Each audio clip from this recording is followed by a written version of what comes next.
I apologize in advance because I have to leave after this. But I thought about bringing this closer to home, closer to personal experiences. I was particularly inspired by a discussion on sexual harassment yesterday and our own experiences around that. And also Deborah, who on the first night said that this conference is not around, we know the problems, but what are the solutions and how do we do things? So that really, really inspired me. So to get something off my chest and really kickstart this discussion, it's around a recent conference I attended. And perhaps having witnessed this, it's something I would like to throw out to this platform, but also to build on it, right?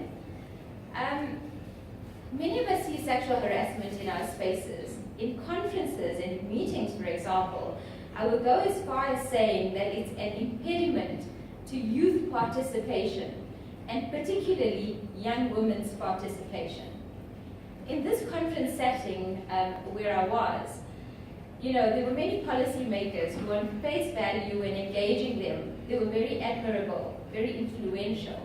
It was robust discussions, really. But later that evening, many of them excused themselves on the premise that they were tired or they were going to bed. Some of them are probably old enough to be our grandfathers. For me, it was very, very discomforting to see that some of these policymakers actually excused themselves to pry on young, vulnerable girls at the conference. Secondly, they also went as far as sending their messages. So part of sharing your business card is not for sexual advances. They went as far as sharing this to say, what is your room number? I think that's wrong. So I stand here today with some solutions and some recommendations. I also think it's about changing social norms, but perhaps at this conference or this meeting, we can adopt it and call it changing conference or meeting norms. Number one, even conferences or meetings such as these, which are focused on SRHR, or even conferences where they are focused on gender equality, etc., we don't have a code of conduct. I think we need a strong, strong code of conduct. It should be a necessary requirement for every single meeting. And in that code of conduct, we should put out consequences for this.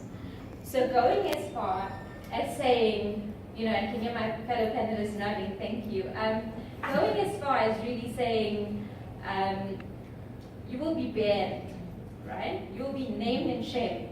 Agree, disagree with me. We will have your professional membership revoked. You will never enter this meeting again. Those are the type of consequences we need. It's simple, a code of conduct. The second thing is, our conference organizers trained on this. If something were to happen right now, or as it did a few weeks ago, who do you report it to? What do you say? What will happen? So we as conference organizers or people in these spaces need to think about this. We need to be cognizant of this. And then finally, there must be support for the victim.